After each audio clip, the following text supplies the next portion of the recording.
Bienvenido, Claudio, ¿cómo estás? Muy bien. Buenas noches. No, buenas Gracias por noches a venir, ¿cómo ustedes. estás? No, Mucho gracias por invitarme. para hablar, para analizar, queremos también ver tu mirada. Nos hacíamos un montón de preguntas hoy en la previa. ¿Querés arrancar por la política, así después vamos a la economía? Bueno, Porque dale, él estaba, ok. viste, también Yo ya dando me- su ya lectura. iba a hablar de inflación. Dale, Es dale. economista, pero es un dirigente político, Sí, Claudio. claro.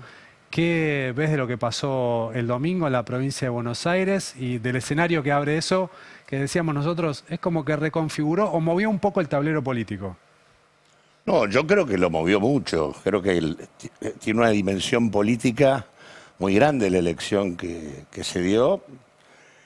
En dos sentidos. Creo que le dio un golpe de nocaut a un gobierno que venía en caída libre. Y en segundo lugar, creo que abrió un nuevo tiempo de discusión en lo que podríamos denominar el movimiento popular, las fuerzas populares. Básicamente porque emerge y se consolida una discusión o un liderazgo dentro del peronismo que plantea la necesidad de una renovación, y creo que eso le hace muy bien a la necesidad de plantear un debate para adelante que marque distancias con lo que han sido fracasos del pasado. Así que en ese sentido creo que es una muy buena noticia. ¿Se Las dos consolida el cosas. liderazgo de Axel Kicillof, decís? Claro, claro. Es un liderazgo. Yo te diría que tiene puntos de cercanía a lo ocurrido con lo que pasó, por ejemplo, en Rosario. En que, a pesar de que son cosas distintas, pero en Rosario vos tenías un partido justicialista destruido después de la gestión de Perotti, que fue un fracaso total, y donde el PJ terminó aceptando que quien encabezara la propuesta fuera una expresión política de una construcción diferente, que era, digamos, lo que se llamó Rosario sin miedo, Santa Fe sin miedo, en que encabezaba Juan Monteverde.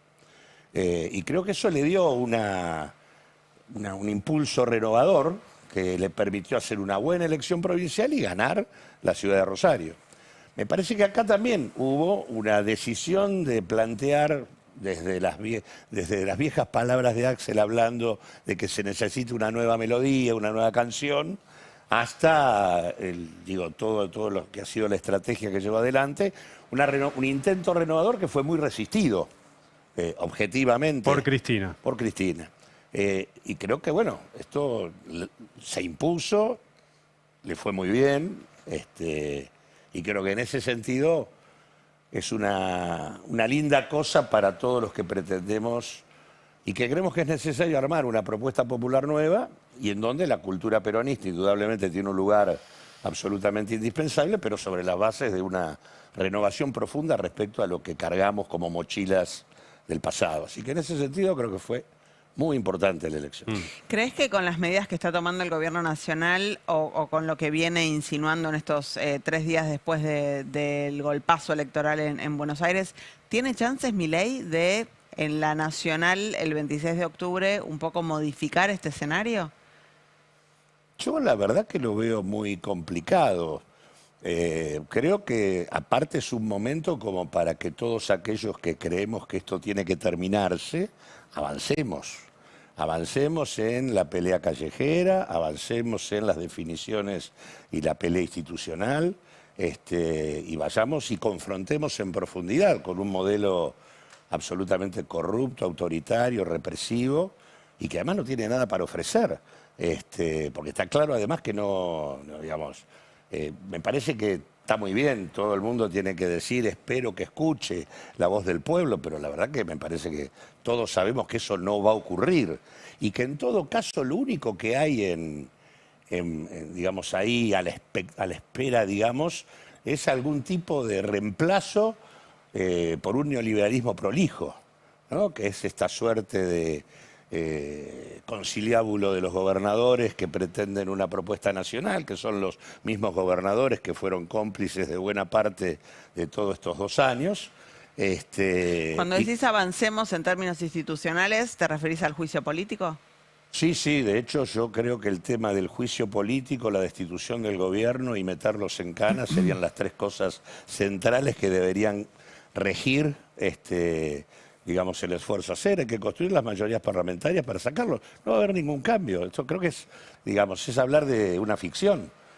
Aparte, el escenario futuro está escrito en el acuerdo con el fondo. Digo, Reforma laboral para seguir hundiendo ingresos y empleo, reforma previsional para seguir bajando el gasto previsional y privatizando la seguridad social, reforma impositiva para seguir desfinanciando el Estado e induciendo el ajuste en las provincias. Me parece que, digamos, y sobre la base de un modelo, además, que reprimariza al extremo en Argentina, que destruye cualquier perspectiva industrial. Me parece que no hay que sembrar expectativas sobre lo que no las tiene. Viste que el gobierno nacional dijo que no va a modificar en nada su política económica. ¿Qué es esta? Claro, es una política económica tan apoyada en lo financiero que nos lleva también a nosotros a hablar mucho de esos temas. Y en la semana anterior se decía que si el gobierno tenía un mal resultado electoral, iba a sobrevenir un caos en los mercados. Lo que vimos en estos 3 primeros días es que el dólar sí subió un poco, el riesgo país subió un poco, pero hoy la tasa que convalida el gobierno, que da el gobierno en la licitación de bonos, es más baja de las que venía dando. El dólar no llegó al techo de la banda y pareciera que pueden sostener esta situación hasta el 26 de octubre. ¿Vos qué ves? Veo lo que vos acabas de decir, que ha habido un cierto... Primero, el impacto inicial el lunes fue brutal. En realidad fue una catástrofe financiera el lunes. Por caída de bonos, caída acciones. de los bonos, caída de las acciones, acá y en el exterior. Pero no hubo un descontrol del dólar, digo, que es la herramienta que más miramos. No hubo un descontrol en el precio del dólar. Está bien, pero digo, lo que creo es que, digamos, apareció luego la declaración del fondo y claramente hay una suerte de impas por parte del poder financiero y el capital en la Argentina que, digamos, Milei no es Milei, es el mascarón de prueba de un espacio de poder que tiene que ver con el capital financiero, que tiene que ver con grandes grupos empresarios, que están sentados en el gabinete, que no es una cuestión que haya mucha distancia entre el gobierno y ellos.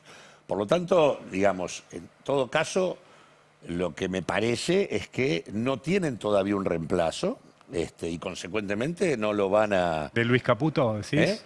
¿O del propio Milei?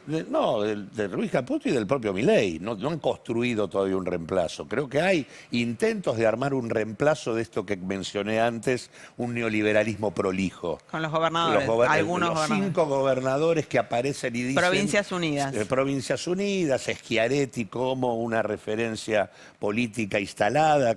Digamos, esa idea me parece que está dando vuelta, porque claramente, digamos, además del deterioro social, claramente en términos financieros y cambiarios esto también está muy mal.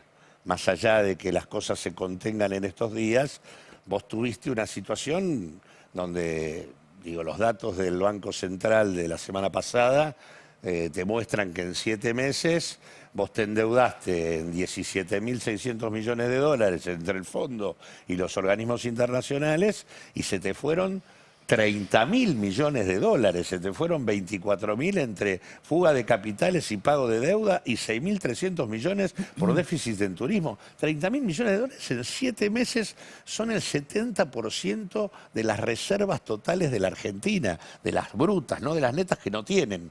Entonces en ese sentido esto no está caminando, no está funcionando, es algo que el propio fondo ve con preocupación, ya son todos, la Argentina, digamos, en esta historia de sostener esta tasa de inflación ficticia, que se muere en el momento en que hagan las correcciones que tienen que hacer, en ese contexto, por detrás de eso, lo que armaron es un proceso de inflación en dólares que desacomodó a toda la economía argentina y a todos los sectores, en algunos casos más y en otros menos. Por lo tanto, el impacto y lo desacomodó de tal manera que lo que hace es que la Argentina no produce las divisas que necesita. Y esto es un problema no solo de los argentinos, de los acreedores, es un problema del sector financiero, es un problema de todos. Así que en ese sentido, me parece que esto está muy complicado para el gobierno. El gobierno aparte ha chocado la calecita con todo el mundo. Y a esto se le agregó, digamos, una evidencia de corrupción de una magnitud, digamos, y aparte en un sector de un área de mucha sensibilidad en el marco de porque esto fue mucho más complejo que lo de Libra. Lo de Libra se entendía poco, no impactaba tanto socialmente, creo que acá explotó una bomba en el centro del dispositivo presidencial y quedaron casi sin habla. O sea, desapareció Adorni porque es el vocero que hablaba, ya no podía hablar más. Había que buscarlo porque no estaba. La semana que viene, un comentario breve, la semana que viene supuestamente se termina el secreto de sumario en la investigación por el tema de los audios de Españolo, las coimas, el 3% de Karina Milei, que yo... Hay que ver si Españolo no se presenta como imputado colaborador, como arrepentido.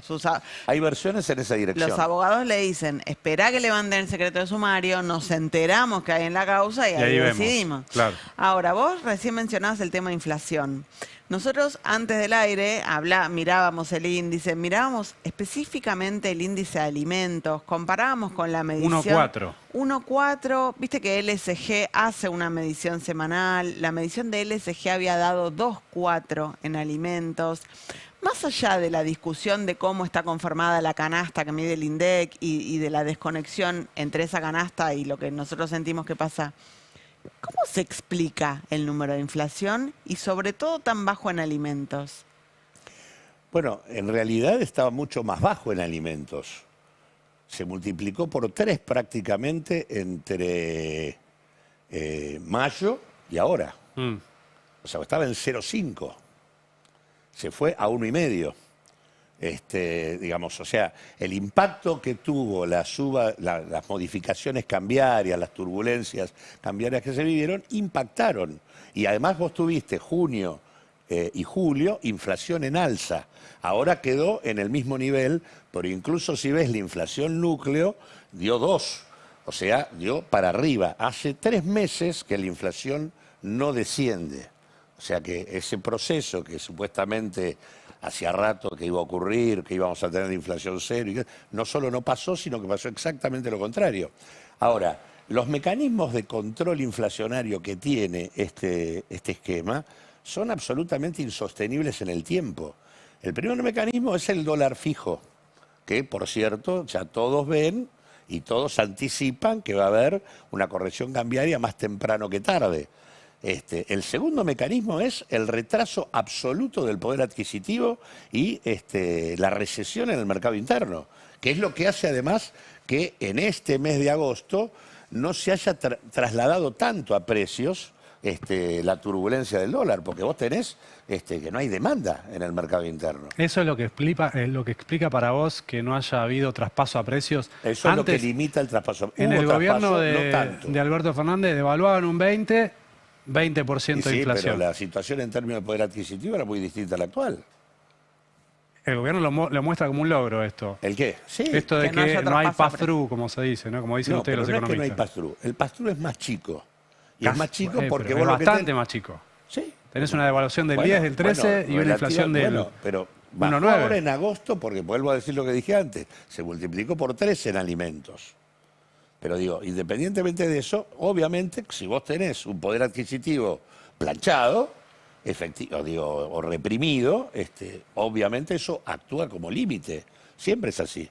Digamos, en el caso, digamos, estás con un poder adquisitivo que está prácticamente 20% abajo para el conjunto de la población de lo que estaba en el promedio durante el gobierno de Alberto Fernández. Ahora, lo que digo es, vos no podés sostener una estrategia fiscal como la que tenés, no podés sostener eternamente la ausencia de obra pública, el desfinanciamiento absoluto de la educación, de la salud. Digo, no se puede hacer esto. Y eso es lo que pretenden, es profundizarlo, porque la estrategia de reforma impositiva de la que hablan supone reducir el financiamiento del Estado. Claro, ahora, al mismo tiempo, y no podés seguir en una estrategia de destrucción del poder adquisitivo. Vos destruiste 230.000 puestos de trabajo formales, es decir, de los que tienen mejor nivel de ingreso y los que tienen derechos mínimamente vinculados a la legislación laboral existente. Y en realidad parte de esos empleos fueron reemplazados por aumento de la informalidad. Estás en el pico del pluriempleo en la Argentina, para que la gente para llegar a fin de mes trabaja, tiene 2 o 3 laburos o 4 laburos. Hay el 12% de la población laboral tiene más de 2 laburos. Y hay 900.000 personas que trabajan jornadas que van entre 13 y 16 horas. Son jornadas del siglo XIX para poder sostener que el nivel de vida que llevan no se les caiga. Entonces digo, la situación en la Argentina es de un deterioro en ese sentido muy profundo, insostenible en el tiempo. Y las tres claves son: tipo de cambio retrasado, no lo podés sostener por lo que dije antes. O sea, cuando vos tenés inflación en dólares, lo que no tenés es capacidad de producir divisas, por lo tanto, te tenés que endeudar y al mismo tiempo tenés ingresos de importados que desplazan producción local y destrucción productiva. Tenés una situación en materia de industria, digamos, los textiles se cayeron 17% respecto... ¿Vos definirías este escenario como estamos en esta inflación? ¿O cómo definirías? No, ni siquiera esta inflación, te digo, porque en realidad estás en caída de la actividad económica. Recesión. Exacto. Pero recesión con inflación, con un poquitito Sí, de inflación. sí, está bien, pero lo que digo es, a ver, vos venías cayendo, en el 2024 caíste, hubo una ligera recomposición y estás volviendo a caer ahora. Estás en situación de caída de la actividad. Entonces, en ese sentido, digo, sí, tenés una situación de estancamiento. Ya el estancamiento en la Argentina se diría que es casi estructural, desde el 2012 para acá. Vos recién decías, no se puede sostener esta situación, no se puede, no se puede, no se puede. Por lo que sabemos del gobierno, lo que dice, lo que hace, todo indica que va a intentar sostenerla. ¿A qué nos lleva eso? Que nos llevan a la confrontación política, por eso es que digo que... No, en lo económico, ¿no? No sé, y en lo económico ¿dónde lleva, desemboca? En lo ¿En lo económico, en lo político, en lo social? No sé. No, digo, en lo económico lleva a un proceso de reprimarización de la economía argentina, es el cuarto industricidio que atravesamos, a que no tengas proyecto industrial en el país, te Pero, lleva... ¿estalla o no estalla?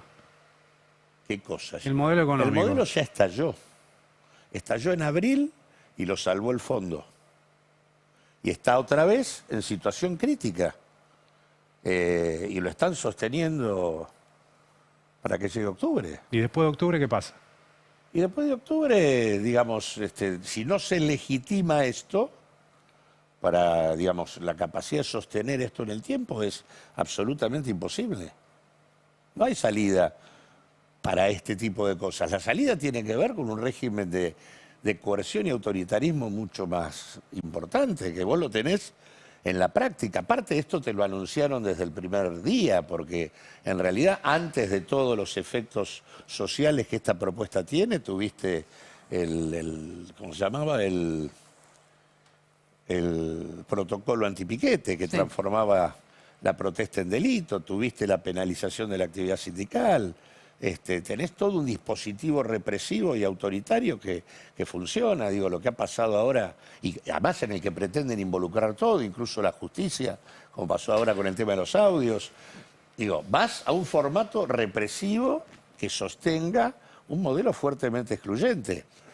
Y de hecho, además, me parece que te lleva a una democracia. O sea, en la perspectiva a lo que esto tiende a instaurar un sistema político de funciones ingente. Y de hecho, además, en un intento, por eso es que veo que es tan importante lo que pasó en Rosario, lo que pasó en la provincia de Buenos Aires, si no hay renovación política, si no estamos en capacidad de encarnar una propuesta nueva que tenga que ver con no repetir los fracasos anteriores, el problema es que la gente deja de creer, y ahí es donde gana posibilidades esto, porque, y de hecho, ni siquiera en Rosario, ni tampoco en la provincia de Buenos Aires se resolvió el problema central. El ausentismo sigue siendo monumental, ¿no? Digo, te hago una pregunta mirando hacia adelante. Un futuro gobierno, ya superada la etapa de Javier Milei, si es que finalmente eso ocurre, vuelve un gobierno peronista. Había logrado Milei cierto consenso un gobierno social popular, ojalá tenga un frente más amplio. Bueno, está bien. Donde la cultura peronista sea una de ellas. Ok. Milei, decía yo, logró cierto consenso, no sé si en la opinión pública o en un sector hegemónico de la opinión pública, de que el equilibrio fiscal es algo importante. No gastar más de lo que te entra. A partir de eso creo que hay pocos dirigentes que se atreven a decir hay que aumentar el gasto público. En la Argentina hay que aumentar el gasto público, aunque eso nos lleve a un periodo de desequilibrio fiscal. ¿Vos qué decís sobre eso? el equilibrio fiscal es una cuenta de ingresos y gastos. ¿Qué entra y cómo entra y qué se gasta y cómo se gasta? Es una discusión política. Entonces digo... Pero esa cuenta te los tiene que dar empatada. ¿Los multimillonarios tienen que pagar en la Argentina o no? Ok, pero esa cuenta te tiene que dar empatada. ¿Eh? La cuenta de ingresos y de gastos. En este contexto que tenés hoy, es mejor que te dé empatada. Pero si vos reconstruís tu control sobre el comercio exterior, si tenés capacidad de dinamizar una estrategia productiva diferente y volvés a tener moneda, vas a poder tener déficit también para reactivar la actividad económica. En una segunda etapa. En una primera etapa decís... Claro, vos no tenés hoy posibilidad de financiar el déficit con emisión por la sencilla razón de que no tenés moneda. Ahora, el proceso por el cual no tenés moneda es el proceso de internacionalización que vivió la Argentina desde mediados de los 70 para acá, que fue conformando un bloque dominante de capitales fuertemente internacionalizados que miden sus ganancias y definen sus inversiones en dólares. Está bien, vos decís, es la moneda de ellos. En una segunda etapa podés ir a, si tenés una moneda, podés moneda. Podés armar un circuito de producción, consumo, inversión en una moneda no convertible. Podés hacer muchas alternativas. Está bien, ya no será tan importante el equilibrio fiscal como no lo es en la mayoría de los países. Pero en una primera etapa sí necesitas equilibrio fiscal porque no tenés moneda. No podés emitir. Podés arbitrar otras cosas, por eso te digo, podés armar un circuito, podés tener una moneda para consumo, exclusivamente, no para especulación. Podés hacer miles de alternativas, pero en todo caso, que tenés que tener definición política de armar otra cosa. Y también fortalecer los ingresos y ser creativo con eso y audaz con eso. Por supuesto.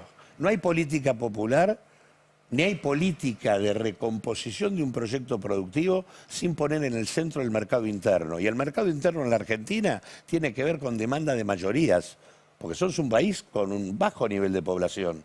Así que en este sentido, si no consumen muchos, no hay mercado interno para armar una base distinta. Y eso implica una política popular donde también tiene que haber ahí modificaciones, porque no se necesitan los mismos instrumentos hoy que los que se necesitaban hace 50 años. Hoy el salario mínimo no es el piso de los ingresos en la Argentina. 1 de cada 3 trabajadores gana menos que eso.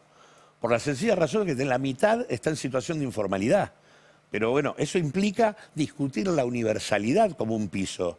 El debate del ingreso básico universal es eso. La discusión de la jornada laboral es otra. El tema de esa economía popular que se armó y la posibilidad de pensar una estrategia de empleo garantizado, financiado por el Estado y articulado con las pymes y las cooperativas, también es parte de una propuesta distinta. Hoy, para hacer política distributiva, tenés que mirar una clase trabajadora que es muy diversa, porque si no, no llegás a todos. Entonces, se necesitan instrumentos nuevos en el campo de la distribución del ingreso y en el campo de la intervención del Estado para controlar el funcionamiento de los principales capitales. No se puede seguir permitiendo que la lógica sea endeudar, acumular financieramente, desinvertir, fugar y levantar precios.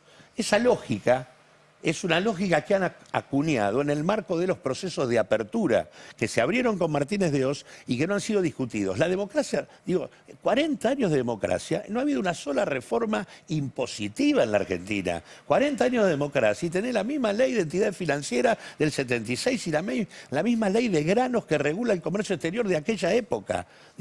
Digamos, la verdad es que hay deudas pendientes. La deuda es un cáncer de la Argentina que la democracia no se animó a discutir nunca.